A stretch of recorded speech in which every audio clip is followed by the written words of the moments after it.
hero or criminal, humanitarian or traitor, freedom fighter or terrorist. Words are loaded, ammunition for perception. Images are even more powerful, archetypes in the human drama.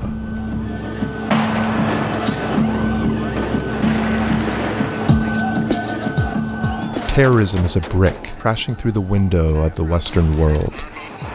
Television feeds us a steady stream of screaming militants, explosive confrontation, the breakdown of human relations. Do we really understand the characters in this play? What motivates them? What have they experienced? Today, we will come face to face with one of Israel's most wanted terrorists. تعرف زكريا زبيدي؟ لا. ما بتعرف زكريا زبيدي؟ ولا بعرف هذا. كذاب.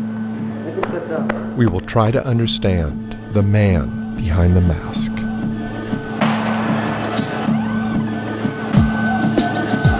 Our mission takes us to the Jenin refugee camp, a militant stronghold in the occupied West Bank, and a daily target for Israeli military operations. It is also the location of a unique children's theater, an outpost of creativity that is trying to steer Palestinian teenagers away from the path of martyrdom. Getting into Jenin is next to impossible. You need to put the camera away, it's pissing them off. After being held up for hours at various military checkpoints, we finally arranged to be guided in by our connections in Jenin. On our way to Jenin. And he guaranteed us protection when we enter Jenin. Oh, that's comforting. Into the labyrinth. Our host and guide is Giuliano Mer-Khamis, the director of the Jenin Freedom Theater.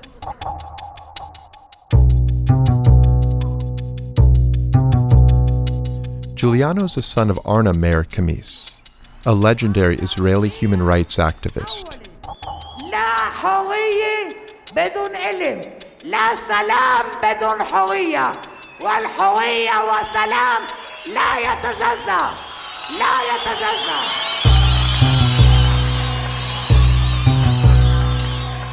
In the late 80s, Arna opened a theater, Arna's House, in the heart of the Jenin refugee camp. Arna and Giuliano operated the theater on the top floor of a building donated by a local widow, Samira Zubeidi. The theater gave the kids in the camp a stage to express their joy, their frustration, anger, and hope. Many of the first generation of young actors grew up to become freedom fighters, or from the Israeli point of view, terrorists. In 2002, the camp was identified as a breeding ground for resistance. The response was to send in a battery of armored tanks and bulldozers to lay waste the center of the booby-trapped town. The theater was virtually destroyed, and the first generation of actors were all killed, with the exception of one, Zechariah Zubeidi.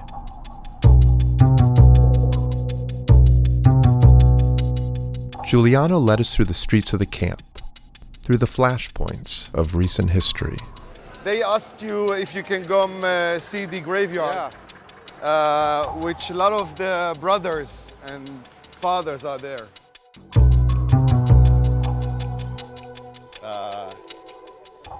This 1, 2, 3, 4, 5, 6, 7, 8, the acting group of the Stone Theater, my mother's theater. 1, 2, 3, 4, 5, 6, 7.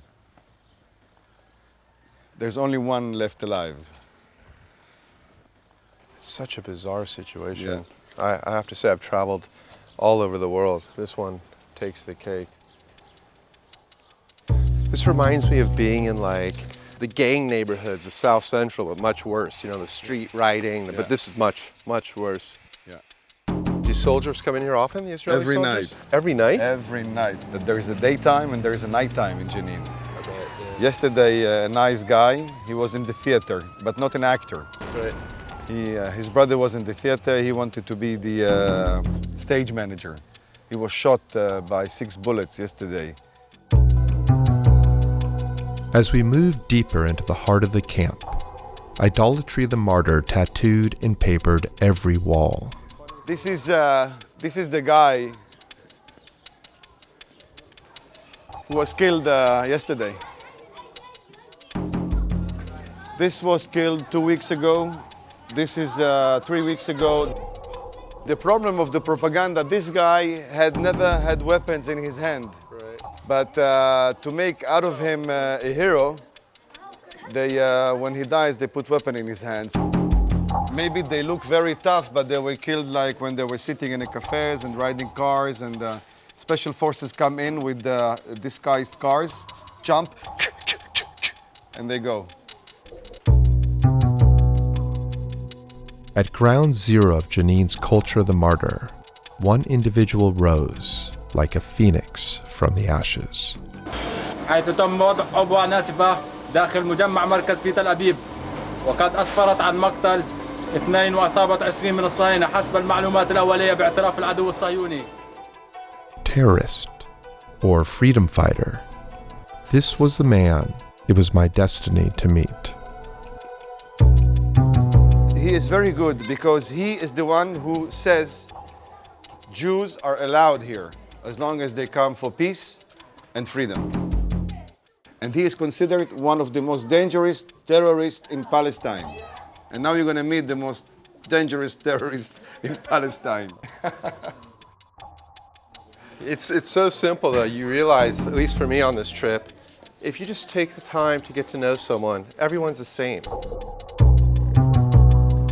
As we penetrated deeper into the camp, cell phone sentries went on alert. في إمكانية تجيب حواليك كم من مسلح؟ حواليك هيك مشان تعرف.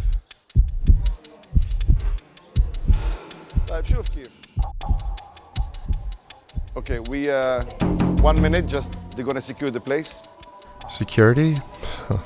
The only person keeping me safe now is Moses, Jesus, and the Prophet Muhammad, peace be upon him. It's interesting from the point of view, you said that you know only the images that the American TV, the Allahu Akbar. Yeah, no, like I said, I've been praying with jihad 4 or 5 times a day, so in fact we just heard the call to prayer, but... Okay, let's go. Together, keep it together, keep it together, keep it together. The images of Western TV began to haunt me. My earliest memories of vulnerability came to mind. The Iranian hostage crisis of '79.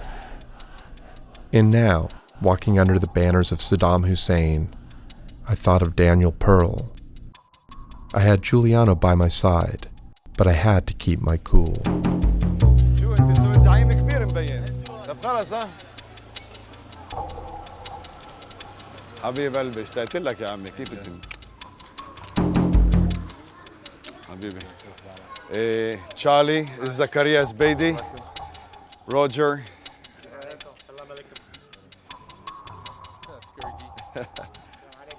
كيف حالك حبيبي؟ So Charlie. Yeah. This is the rehearsal room, which 3 floors were here, and that place was the big theater. Up 2 floors was bombed, and this was the house of his mother. We sat down on the stoop at Zachariah's mother's house and talked about his memories of the theater. حكيت له هسه عن المسرح انه انت الوحيد ضليتك عايش من كل الفرقه. والله في المسرح اللي بالمسرح والمشاهدين ما ضلش حدا منهم. Yeah, he says not only the actors are gone, also the people who were watching the theater are not really here anymore. اعملوا معروف خذوا الاولاد من هون. وين اولادك؟ Oh, it's his boy. Come, تعال. Say hello. Say hello and go home. اشتريت؟ كيف حالك؟ هات بوسي بوسي. أعطيني بوسي أنت. وهنا كمان واحدة. اشتريت ايه؟ طب لا تبوس وروحي. أعطيه بوسي بوسي. يلا. It's his daughter and his son. يلا. يلا تعالي. أعطيني شوية أشرب أنا كمان. شوية. مش. What does a theater, what does a freedom theater mean to the community today? Is it important? شو معنى المسرح لكم أو للمجتمع هنا حوالينا؟ طبعا المسرح له أكثر من معنى، أول معنى إنه المثل الثاني من خلال خشبة المسرح تقدر تطرح قضيتك، تقدر تطرح قضيتك الفلسطينية للعالم اللي ما بيآمنوا في المقاومة واللي بيعتبروها إرهاب. هاي المثل الرابعة واللي هي الأهم، المسرح بنعتبره مسرح وبنعتبره مصنع ثقافي. So do you want to ask him if he sees a time when the average Israeli will be his friend? في إمكانية إنه يوم واحد أنا كإسرائيلي يعني إحنا مسرحية أقعد معك كصديق. قعدت معي تالي أسبوعين. He says, you don't have to wait for the future. I had Israeli friends sitting with me already now. It's so twisted. You know, Israelis come here and they are very surprised how they are not being slaughtered because he's a very dangerous terrorist. Please don't kill us. Yeah. Not yet. Thank you. أنا ما في عندي مشكلة مع. My mother already will kill me when she sees this footage. One way or another, I'm gone, so toast to new friends, because I'm a goner, no matter how you slice it now. We don't have problems when any Israeli comes here in peace. Peace, so near and yet so fleeting. I was eye to eye with a human being no longer hidden by the media mask. Sharing respect, witnessing dignity. And then the cell phones came alive. Yalla, let's go. We have to move, guys. Change spot. Israeli jeeps were in the vicinity. Going this way, I guess, right? It was time to move. I thought about being in Hebron a few days earlier, the soldiers on patrol with their M16s. And here in Jenin, with our dangerous game of cat and mouse. لا مش مشكلة هدول معاي. خفش. What if I got caught in the crossfire? There'd be no questioning. إيه مشكلة؟ I'd be shot on the spot.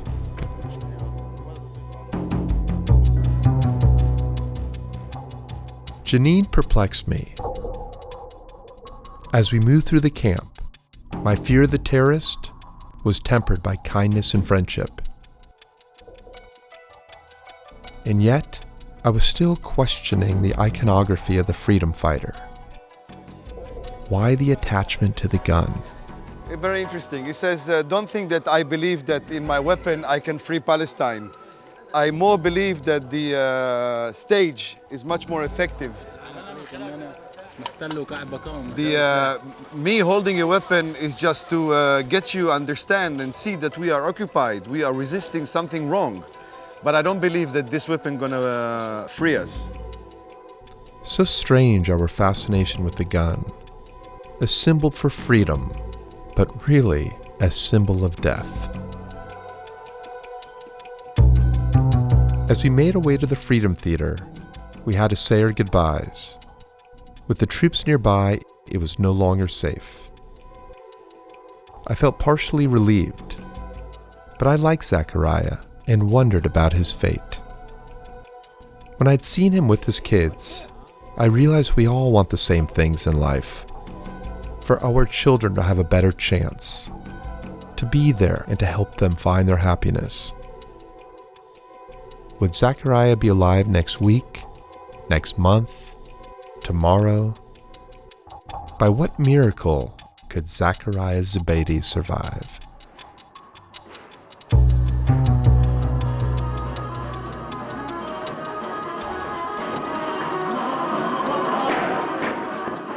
When we got to the theater, a new generation of Palestinian teenagers were in full swing. Before long, Juliana was back at the helm, taking them in new directions. Okay? Okay. Okay, we are acting as though we are going to act in an acting play. I see. Okay. Fine? كل واحد بيطلع لبرا وبفوت واحد. السلام عليكم. ايوه هاي أدلي. ايوه هاي اللي كتلت هي. بدنا نمشي معاه. هاي صورتها هون بالكاميرا صورتها مع الضابط تاع المخابرات. It's not me. It's not. Watching these scenes unfold, I began to get a sense of the importance of Giuliano's work. Children, and especially young men, need a channel to vent their pent-up emotions. Here in the theater, the potential expression of violence is instantly transformed into an expression of art. كذابي. You speak Arabic. Nothing. شو nothing? هاي بالعربي. Okay.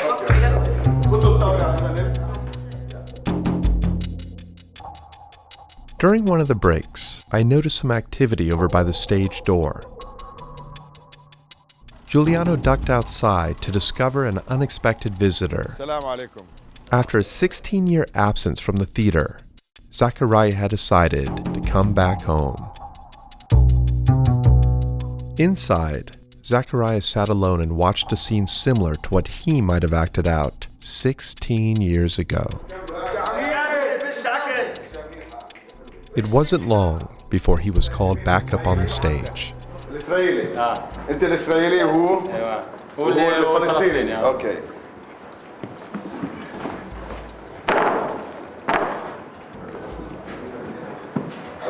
من وين أنت؟ أنا من جنين. من جنين؟ تعرف زكريا زبيدي؟ لا ما بتعرف زكريا زبيدي؟ ولا بعرف هذا. كذاب. مثل كذاب. I watched in awe as this terrorist channeled the magic he had lost in his childhood. He seemed transformed simply by having a means to express himself, a release from years of suppressed anger and rage, hurt and humiliation. أنا مواطن فلسطيني. في عندك حكم مؤبد. عندك حكم مؤبد. حكموني مؤبد. طيب أنت بتكون في سجن مؤبد، أنا بجيب لك إنك تروح تشتغل معنا وبتروح. The prodigal son had returned, and then in a halo of applause, he was gone. Before leaving Jenin, I had the opportunity to put this amazing experience into perspective with Giuliano. What we just witnessed was, in a weird way, almost like a miracle. How long has it been since he's been in here? 16 years. And then he just came up to stage, and it was like, that's all he really wants. And you realize that's all anyone really wants, is to express themselves. Yeah. To be able to share with other people their real feelings and to be understood and respected. And Yeah, and to be a child, you know? Yeah. He never was a child. There's no childhood. Look at those kids. There has no childhood. I mean, this childhood was torn apart. That guy was a car thief. Ex-prisoner, car thief, brother of a suicide bomber. As human beings, if you give them meaning, if you give them something to live for, they're not gonna become terrorists, they're not violent, they're not genetically violent, they don't look for virgin in the sky, they're not killed because they were born killers. As Zakaria said, I don't believe in guns. I don't think the gun can free Palestine. But I believe that culture, poems, songs, books can free Palestine, and it's already freeing a lot of people.